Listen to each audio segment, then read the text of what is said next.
আগে ডিগনিটারিদের সাথে প্রফেসর ইউনূসের একটা এই যে মিটিংয়ের সাইড লাইনে একটা মিটিং হয়েছে, যেটা এই সামিটের সাইড লাইনে।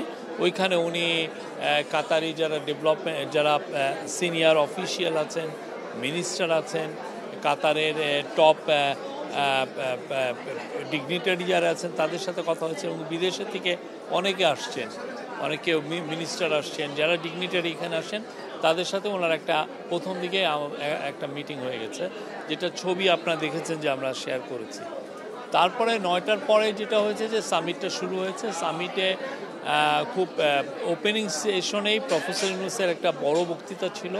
উনি 20 মিনিট, 3 জন ওপেনিং সেশনে মূলত বক্তব্য করেছেন 4 জন। কাতারের একজন মিনিস্টার, কাতারের যে আমিরের বোন শাইখা হিন্দ বিনত হামাদ আল থানি, উনি খুব ইনফ্লুয়েন্সিয়াল। উনি কথা বলেছেন। উনি কাতার ফাউন্ডেশনের প্রধান, তো উনি কথা বলছেন। আর বাইরের থেকে কথা বলেছেন আমাদের chief adviser professor Muhammad Yunus, এবং আপনি জানেন ব্রিটিশ অ্যাক্টর, খুব নামকরা অভিনেতা ইদ্রিস আলবা। ইদ্রিস আলবার সবচেয়ে বড় জিনিস হচ্ছে ইদ্রিস আলবা কিন্তু বড় বড় ফিল্মে তো করেনও, অ্যাট দ্য সেম টাইম উনি কিন্তু আফ্রিকা ওয়াইড একটা চ্যারিটি করেন। এই চ্যারিটিটা খুব নাম করা একটা চ্যারিটি। তো ইদ্রিস আলবার সাথে একটা কোশ্চেন অ্যান্সার সেশন হয়েছে। আর প্রফেসর ইউনূস 20 মিনিটের একটা বক্তব্য দিয়েছেন। ওনার বক্তব্যর মূল বিষয়বস্তু ছিল যে কিভাবে মাইক্রো ক্রেডিট এবং সোশ্যাল বিজনেস কিভাবে মানুষের জীবনকে ট্রান্সফর্ম করে, সেটা বাংলাদেশেই হোক আমেরিকাই হোক, এই পুরো বিষয়টা উনি তুলে ধরেছেন। এবং এটা কিভাবে মানুষকে হোপ যোগায়, এই জিনিসটা। এবং উনি এটাকে আরও যাতে মানুষ যাতে এটা দোরগোড়ায় যাতে পৌঁছে যায় পৃথিবীতে, যাতে সোশ্যাল বিজনেস আরও আমরা শুরু করতে পারি। সোশ্যাল বিজনেসের মূল যে কনসেপ্ট, যে স্পেসিফিক একটা ইস্যু ধরে, একটা প্রবলেম ধরে, প্রবলেমকে সলভ করার জন্য একটা সোশ্যাল বিজনেস করে, এগুলো নিয়ে উনি 20 মিনিটের একটা, আমি বলি যে চমৎকার একটা ভাষণ দিয়েছেন। আমরা এটার ভাষণের কপি আপনাদের সাথে শেয়ার করবো। বাট এইখানে যেটা হচ্ছে যে ওরা অত বেশি আমরা দেখলাম যে এটা বাইরে ফল আউট চাচ্ছে না। এটা খুবই ক্লোজ ডোর একটা ইভেন্ট, বাট প্রচুর বাইরে থেকে প্রচুর লোক আসছেন, আফ্রিকার অনেক লিডার আসছেন, অনেক মিনিস্টার আসছেন।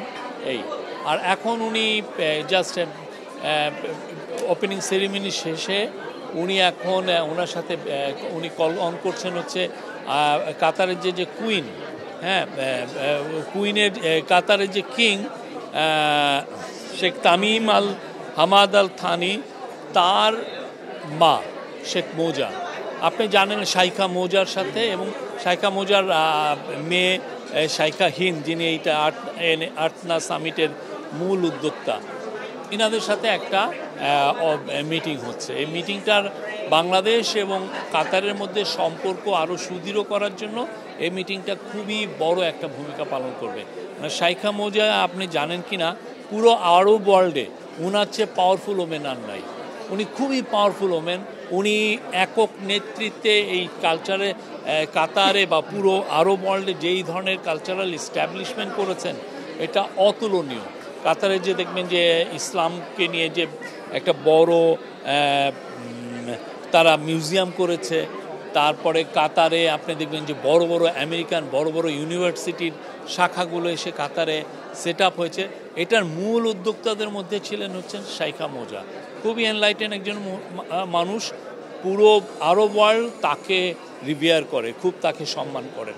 তো আজকের এই মিটিংটা আমরা মনে করছি যে কাতার আর বাংলাদেশের মধ্যে যে দ্বিপাক্ষিক যে ইস্যুগুলো আছে, যেগুলো নিয়ে আমরা বলছি, সেটা নিয়ে আমরা অনেক আরও এটা উত্তরোত্তর আরও সামনের দিকে আরও আমাদের বৃদ্ধি পাবে, এবং এটা আমাদের, আমি মনে করব যে আমাদের সুদৃঢ় হবে আমাদের ইয়েটা। এই মিটিংটা খুব ইম্পর্টেন্ট ছিল। আরেকটা সুখবর আপনাদেরকে দেই, সেটা হচ্ছে যে আপনারা জানেন বাংলাদেশের সোলজাররা কুয়েতে কিন্তু অনেক বছর ধরে তারা এসে ডিউটি করছেন, সেই গালফ ওয়ারের সময় থেকে। কাতার আমাদেরকে জানিয়েছে তারা বাংলাদেশের থেকে 725 জন সোলজার নেবে। এটা পার্মানেন্টলি প্রতি 3 বছর পর পর এই যে এরা একটা ব্যাচ আসবে 3 বছর, তারপরে আবার এবং আমরা চাচ্ছি যে এই নাম্বারটা যাতে আরও বেড়ে 1600 বা আরও বেশি করা যায়, এবং এটা আমাদেরকে জানিয়েছে।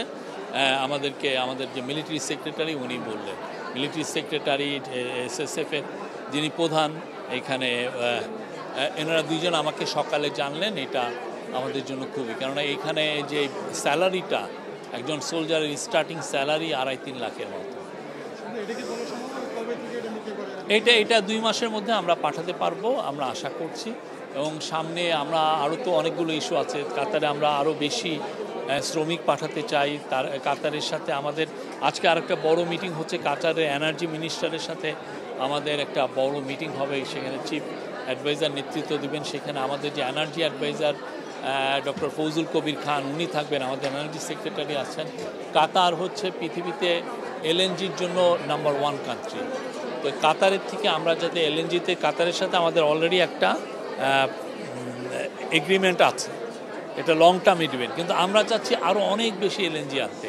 কেন আমরা আনতে চাচ্ছি? বিকজ প্রচুর বিদেশি ইনভেস্টর আমাদেরকে জানাচ্ছে যে তারা বাংলাদেশে ইনভেস্ট করতে চায়। এবং আপনি এনার্জি মিনিস্টার অ্যাডভাইজার আমাকে নিজে বলেছেন যে 600 দেশি কোম্পানি, 600 যারা বাংলাদেশে অলরেডি আছে দেশি এবং মাল্টিনেশনাল, তারাই অলরেডি নতুন গ্যাস পাওয়ার লাইন ধরেছে। তো আমাদেরকে তো এদেরকে গ্যাসটাকে সরবরাহ করতে পারবে। আর আমাদের নিজস্ব যেটা গ্যাস সেটা তো ডিপ্লিটিং, এটা কমে যাচ্ছে, যেটা আমরা ইয়ের থেকে পেতাম আমাদের অনশোর বা অফশোরের এক্সপ্লোরেশন করে। তো আমরা চাচ্ছি যে কাতারের সাথে আমাদের সম্পর্কটা আরও সুদৃঢ় হলে আমরা যদি LNG আরও বেটার প্রাইসে পাই, হোয়াই নট। আমরা এই বিষয়ে কাতারের সাথে আমাদের খুব ভালো হবে। কাতারের কাছে আপনি জানেন পতিত স্বৈরাচার প্রচুর টাকা রেখে গেছিলেন, কয়েকশো মিলিয়ন ডলার কাতারের দেনা তারা দেননি। এবং এতে যেটা হচ্ছে যে কাতারের সাথে এক ধরনের দূরত্ব তৈরি হওয়ার সম্ভাবনা দেখা গিয়েছিল। আমাদের গভর্নমেন্ট এসে পুরো টাকাটা দেওয়ার আমরা মুভ নিয়েছি। এখন বোধহয় 37 মিলিয়ন ডলার আছে। কালকে বা এই সপ্তাহের মধ্যে পুরো টাকাটা পে অফ করা হবে।